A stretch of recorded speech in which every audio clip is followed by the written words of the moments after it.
Assalamualaikum warahmatullahi wabarakatuh. Perkenalkan, kami dari kelompok 19 dengan saya Nadia Khairuni dan rekan saya Suryani Nababan. Untuk pertemuan 19 ini, saya akan menjelaskan tentang analisis regresi dengan variabel moderating. Analisis regresi dengan variabel moderating atau moderator merupakan teknik di mana kita memasukkan satu atau lebih variabel moderating ke dalam model regresi untuk memahami bagaimana variabel tersebut mempengaruhi atau mengubah hubungan antara variabel independen dan variabel dependen. Selanjutnya, jenis-jenis variabel dalam penelitian. 1. Variabel bebas atau independen merupakan variabel yang keberadaannya mempengaruhi besar atau kecilnya nilai dependen variabel, baik secara positif maupun negatif. Independen variabel merupakan masalah yang menyebabkan munculnya gejala ke permukaan. Biasanya disebut juga variabel X atau variabel bebas. 2. Variabel terikat atau dependen merupakan variabel utama yang menjadi interest peneliti. Dalam penelitian ini harus dimulai dari penentuan gejala terlebih dahulu. Gejalanya adalah variabel X, variabel Y, atau variabel bebas. Tujuan utamanya untuk menjelaskan variasi dari dependen variabel atau memprediksinya. 3. Variabel moderating merupakan variabel yang keberadaannya mempengaruhi besarnya hubungan pengaruh antara independen dan dependen variabel yang memperkuat atau memperlemah variabel. 4. Ada variabel intervening merupakan variabel perantara di tengah independen variabel dan dependen variabel. Selanjutnya, ada latar belakang munculnya analisis regresi variabel moderating. Dalam kenyataan, kasus manajemen dan akuntansi tidak hanya terdapat hubungan antara variabel bebas dengan variabel terikat, tetapi juga ada munculnya variabel ikut mempengaruhi hubungan antara variabel tersebut, yaitu variabel moderasi. Contohnya, besar konsumsi tidak hanya dipengaruhi oleh pendapatan, tetapi gaya hidup ikut menentukan pengaruh pendapat terhadap konsumsi. Makna dari variabel moderating. 1. Pendapatan. Pendapatan adalah sama dengan pengeluaran. Pendapatan yang dicapai oleh jangka waktu tertentu senantiasa sama dengan pengeluaran jangka waktu tersebut. Pendapatan harus senantiasa sama dengan pengeluaran tersebut karena keduanya istilah menunjukkan hal yang sama hanya dipandang dari sudut pandang lainnya. Gaya hidup variabel ini juga dapat bertindak sebagai variabel moderating dengan moderasi hubungan antara variabel independen dan dependen tergantung pada pola hidup individu. Konsumsi merupakan salah satu komponen pendapatan nasional. Fungsi konsumsi sebagai menghubungkan laju pengeluaran konsumsi dengan tingkat produksi nasional atau pendapatan nasional. Penelitian ini memperlihatkan bagaimana belanja ini berubah-ubah sesuai dengan naik turunnya pendapatan keluarga. Penelitian yang sudah ada di Indonesia adalah perubahan proporsi belanja makanan dana bukan makanan dari seluruh jumlah uang yang dibelanjakan. Selanjutnya, ada 3 metode yang digunakan untuk melakukan uji regresi dengan variabel moderasi. 1. Uji interaksi, sering disebut dengan Multi-Rate Regression Analysis atau MRA, merupakan aplikasi khusus regresi linear berganda, di mana dalam persamaan regresinya mengandung unsur interaksi atau perkalian 2 atau lebih variabel independen. 2. Nilai selisih mutlak dilakukan dengan uji nilai selisih mutlak dari variabel independen.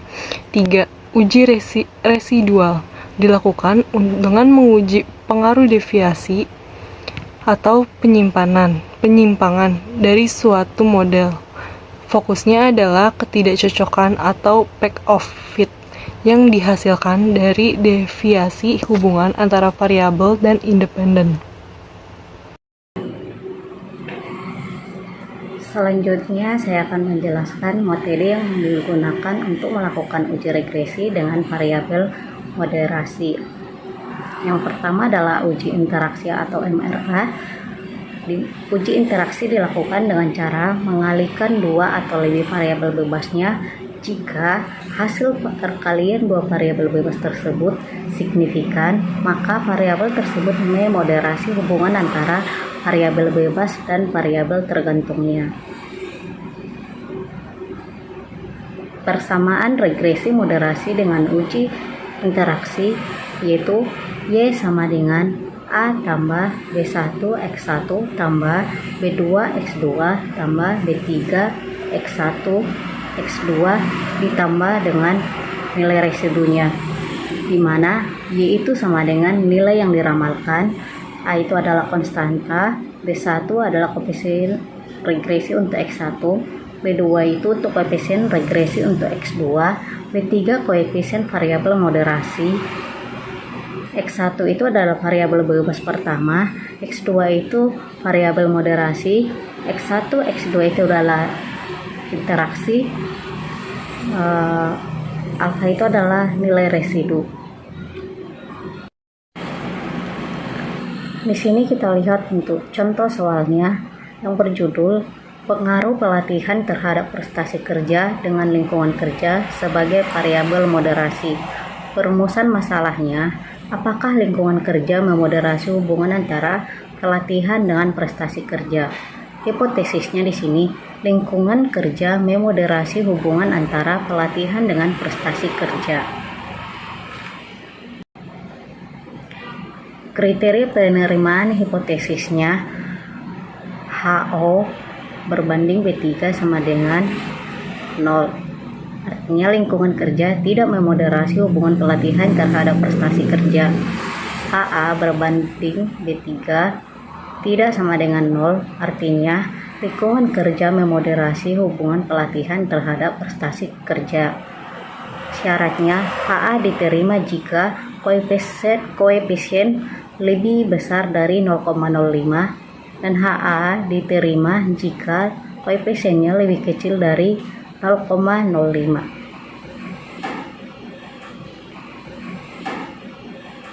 Yang kelima, sampelnya ada 15 karyawan. Berikut data yang dikumpulkan.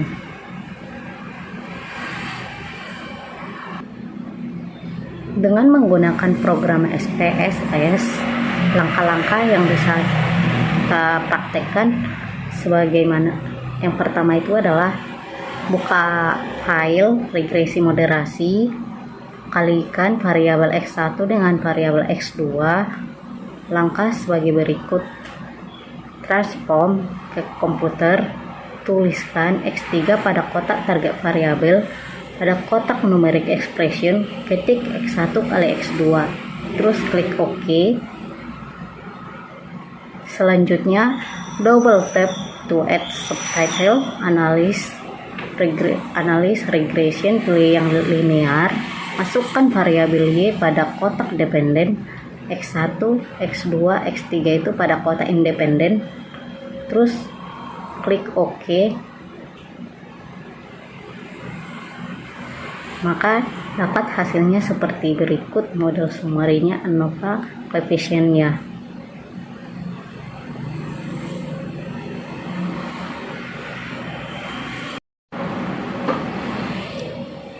Kesimpulannya adalah berdasarkan hasil output didapat bahwa tingkat signifikasi dari interaksi sebesar 0,466 lebih besar dari 0,05, tidak signifikan, sehingga kita menerima HO atau menolak H1, yang berarti bahwa lingkungan kerja tidak memoderasi hubungan antara pelatihan dengan prestasi kerja, atau lingkungan kerja bukan merupakan variabel moderasi.